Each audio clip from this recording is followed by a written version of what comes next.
Assalamu alaikum and welcome to Muslim Network TV. This is Imam Malik Mujahid. You must have heard that the Palestinian beheaded 40 babies. It was all over Fox, CNN, and everybody else, and social media, and people saying, how in the world these people could do that? Even President Biden says he saw it. Well, silently, his own White House say he didn't say it. But it was all over. There is an organization called Fair and Accuracy in reporting, and a freelance journalist from New York, Saurav Sarkar, is with us. So welcome to Muslim Network TV. Thanks so much for having me. So tell us, what did you investigate? So, the second that this news report went out, it immediately set off alarm bells for me because it was such an inflammatory story. And I wanted to get to the bottom of it and find out what had actually happened, if anything. As I'm sure you're aware, and your listeners and your viewers are aware, the Israeli Defense Forces, the Israeli military, as well as the Israeli government, have a very poor track record for credibility. Um, what I found was that an Israeli news channel, I-24, had broadcast this claim that babies were found in one of the kibbutzim that was attacked on October the 7th. And that in addition to that, the news reporter claimed that babies were found beheaded. Um, People put together these two claims online to create the meme that Hamas had beheaded 40 Israeli babies. This then circulated, and as you mentioned, it reached all the way up to the level of the president of the United States until he was forced, embarrassingly, to clarify that he had not actually seen photographs, but had simply been told about them by Prime Minister Netanyahu of Israel. Um, I don't know that we'll ever really know what this story was based on and how accurate it is or it isn't. But what we do know is that the reporting around it was particularly terrible. That it's not a reliable account to be based upon. And until there's some evidence that confirms this story, people should discount it. Now, Israelis have released photographs. Is there any beheaded babies in that photograph? No, as far as I'm aware, there is not. But wasn't that released as an evidence of it happening? They released evidence of, they released some horrifying pictures of babies that were mutilated, but without context. And again, knowing the questions of credibility that go with the Israeli government and the IDF, it's hard to say what those pictures were from, at least from my standpoint, until some independent expert verifies that they are actually related to this. You write in your article that Israeli Defense Forces declined to confirm it. Is that a confirmed information? Yes, that's correct. The day that the story came out, the Israeli Defense Forces declined to confirm it, and to the best of my knowledge, they still have not confirmed that this story is accurate. And that's the Israeli Defense Forces, which have every incentive to confirm it. Has any media outlet in the United States or in UK where this news was all over, you write it was all in major newspapers in UK and everywhere, has anybody written that sort of regret that we could not confirm it or it was inaccurate? Have they tried to fact check themselves?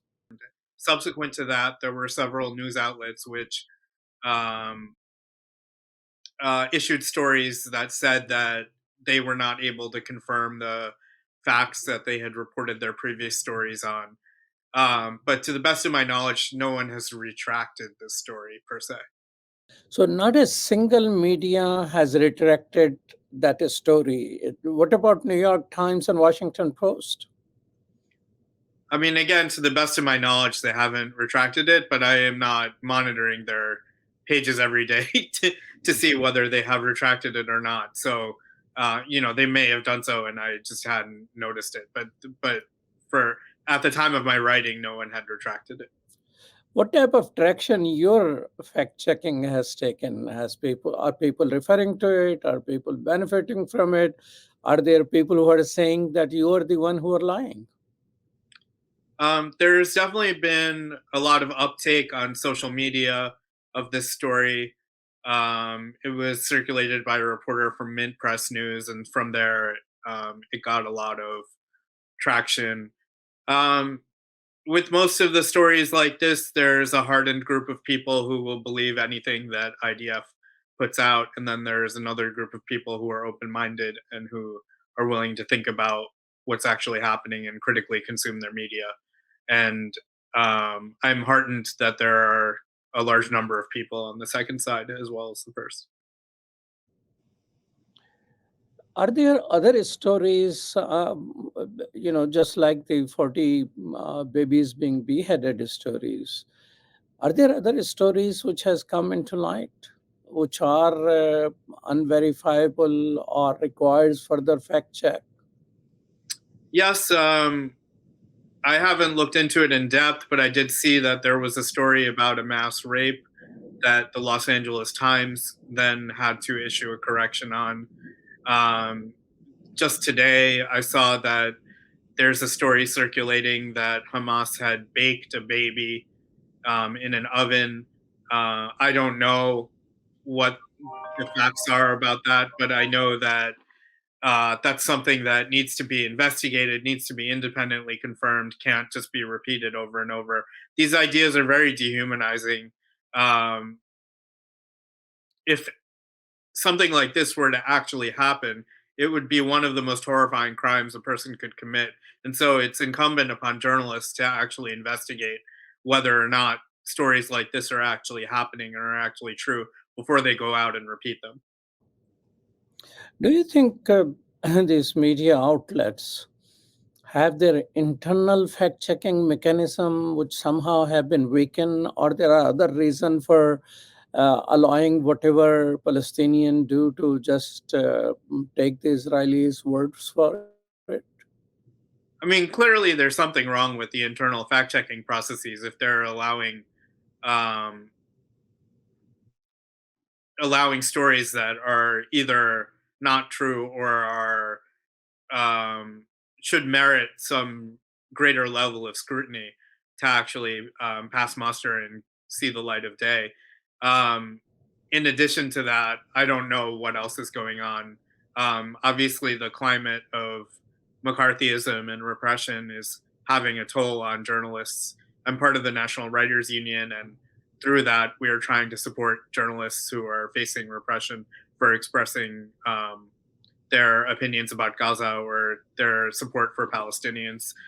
Um, so, I mean, the overall climate definitely probably has an impact on how newsrooms are going about doing their business. But what you point to in terms of internal fact checking processes is a specific point that probably needs to be looked into more.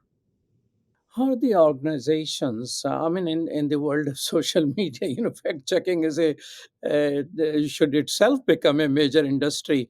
But what are you seeing the trends in those people who have assigned themselves like fair to do fact checking? How strong are they? Are they growing in their capacity, or this fact checking business itself is facing challenges? I mean, I can only speak to fairness and accuracy in reporting, the outlet that I wrote for this, and they're doing a fantastic job of um, articulating some of the biases that exist in U.S. media coverage, corporate media coverage of Palestine. Uh, outside of that, I mean, the fact checking that I've seen varies.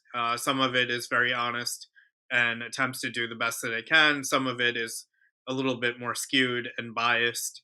Um, and it can be biased in multiple directions. But I, like I said, I don't claim to have any particular expertise on the fact checking industry per se. So, but tell us about fair and accuracy in reporting, which you freelance with. Are they growing as an organization, or they are struggling as an organization? There's a, it's a very well established organization. It's been around for a long time. I wouldn't say that it's struggling per se. I mean, it can always use more help, but the the organization is pretty strongly established. Well, thank you so much for your time. Saurav Sarkar, who is a freelance journalist with Thank you. fair accuracy in reporting, who has written about beheading babies stories, which went around turning the public opinion in support of Israel, except nobody is willing to confirm it. Thank you so much for watching. Stay tuned for other program at Muslim Network TV.